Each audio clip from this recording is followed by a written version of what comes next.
Here we are at the Shirley, New York house, end of the first week. The kitchen has been prepped, well, sheetrock patched, I should say, for the new cabinets and backsplash.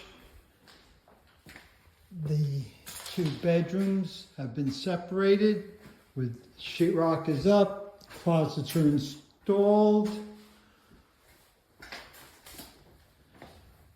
And the second bedroom.